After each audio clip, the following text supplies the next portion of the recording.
indestructibility of the knowledge of truth lies in our identity with it. The truth, which is being, existence itself, is innately imperishable. It is unborn or uncreated, and it never comes to an end. Our identity with that is the essential knowledge.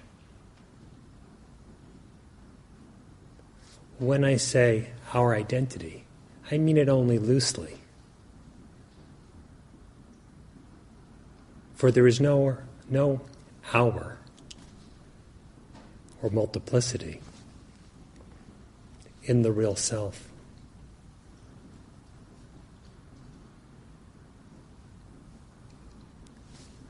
Multiplicity is only imagined, a product of delusion, while existence itself is indivisible. If there is ignorance prevailing regarding that existence, the real self, then we may imagine the very same thing as many. If we are more spiritually inclined, we will think of one being in the many. If we take a still higher view, we will think of the many in the one. But if we know ourselves as we are, it is indivisible. Just one self, one existence, which is simultaneously of the nature of perfect bliss and consciousness.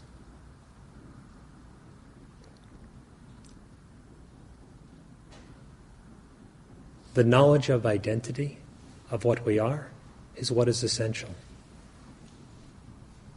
So the Maharshi's instruction is consistently one of self-knowledge. And the advice for spiritual practice is to deeply inquire as to, within yourself, who am I?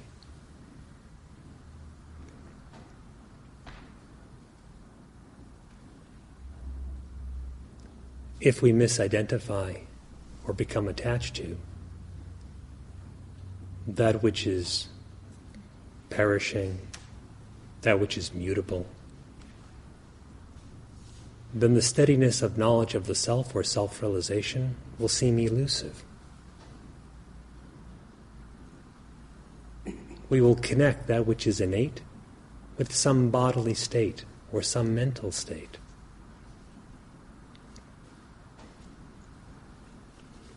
But if we know ourselves as we are, beyond what is changeful, transcendent over definition by the body, by the mind, or even as an individual entity or ego, then we find the realization, the knowledge of truth, innately steady.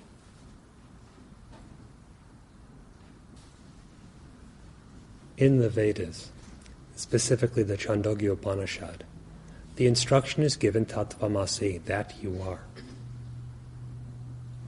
That is Brahman, that is the real self. And the instruction is, that is what you are. Similarly, we find elsewhere in the Upanishads, I am Atma Brahma. This self is Brahman. And also, Aham Brahmasmi. I am Brahman. There are similar statements in the Vedas and elsewhere, expressive of the truth of what we really are.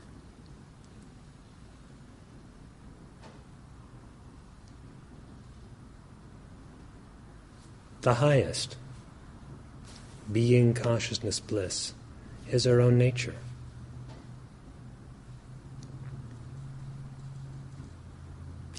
To realize it conclusively, one has only to be rid of misidentification,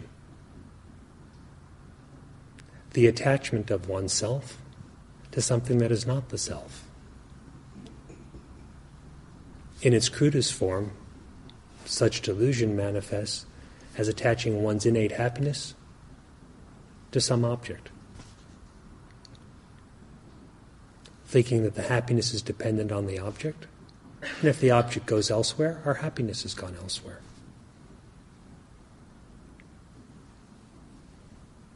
One of those objects is the body. But if we confound ourselves and mix up our identity, thinking our being is the body, and our happiness is dependent on the state of the body, then we will suffer, needlessly, but we will suffer. The suffering being merely an absence, or a veiling, rather, of the happiness.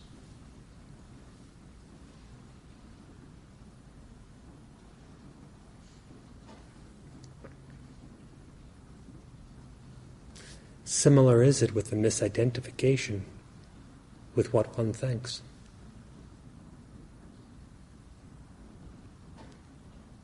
If you consider yourself to be what you think,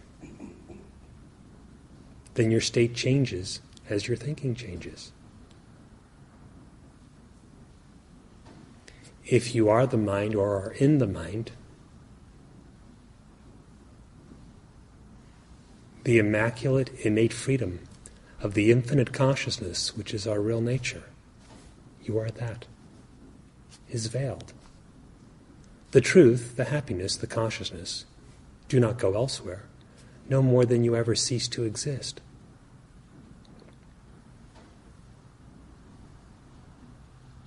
But ignorance acts like a veil.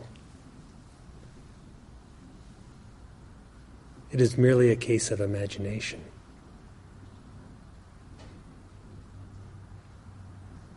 If that imagination can be put an end to by any means, that which is innate, our own true self, shines. Well, again, it's always shining, it's always existing. Just as you always exist, and you always know you exist, and the fact that you are, and the knowledge that you are inseparable.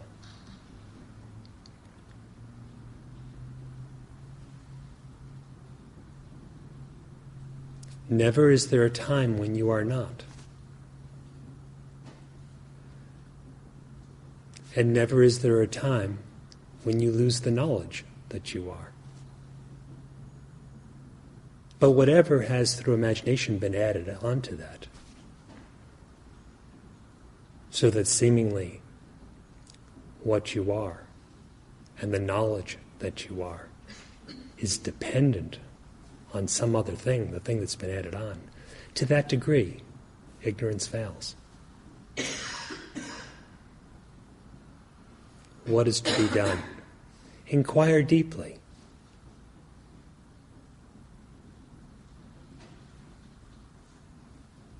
Inquire deeply and abandon the wrong association of yourself with any object. Anything objective, from a subtle thought to the form of your own body.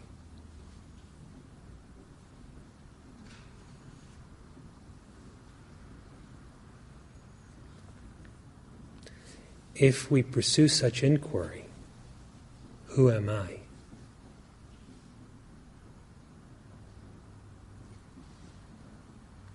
The ideas of I and my connected with other things,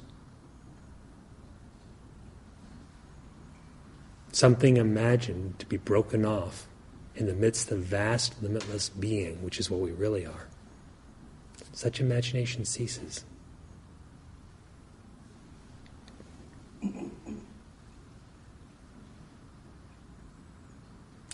Even the idea, expediently used for purposes of spiritual instruction, that one is in ignorance and later one is out of ignorance, is not entirely true. Who are you? Who are you always?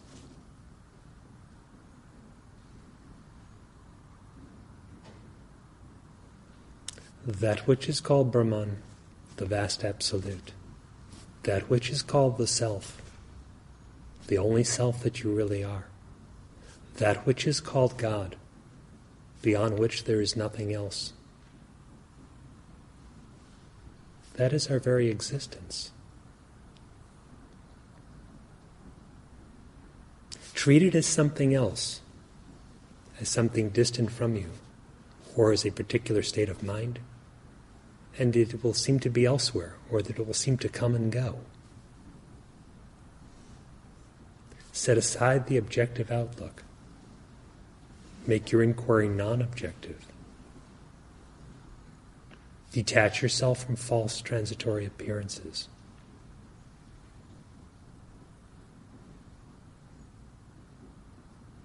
And know yourself as you really are.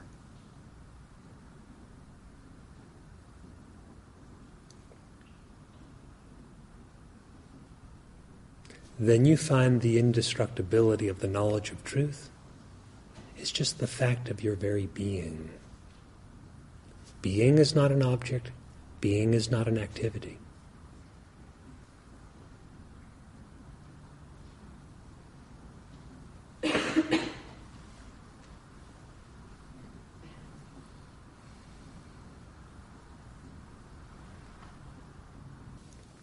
Knowledge of the truth, therefore, or of the Absolute, is really knowledge of yourself.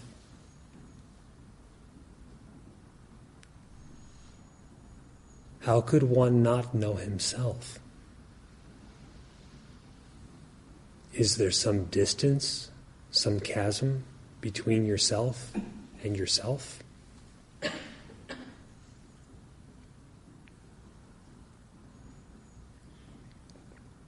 Sri Bhagavan says, are there two selves, one to know another? Again he says, I know myself, I do not know myself. Both statements are a matter for laughter.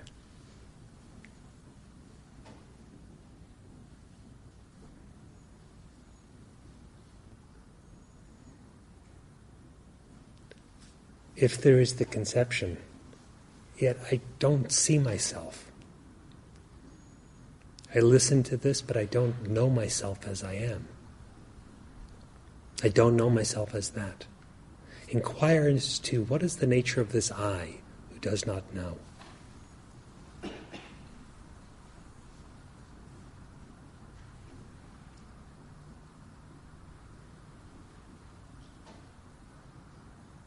Is that I a body?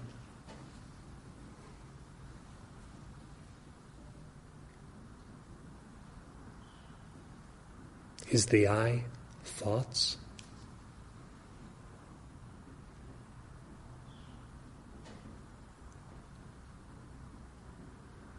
Who is it that it says, I experience or I know a body, my thoughts, the world, and such?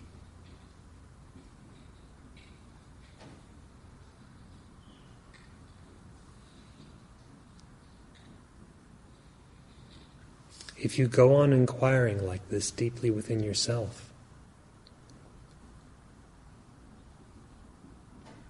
the misidentification with what is unreal ceases. Even individuality itself, the notion, I am some kind of ego, some kind of entity, to which all the other definitions are appended. Even that, being unreal, vanishes.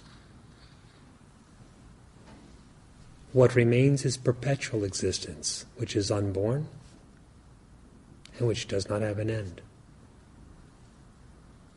That is what you are. The silent abidance in your true nature is the entire teaching.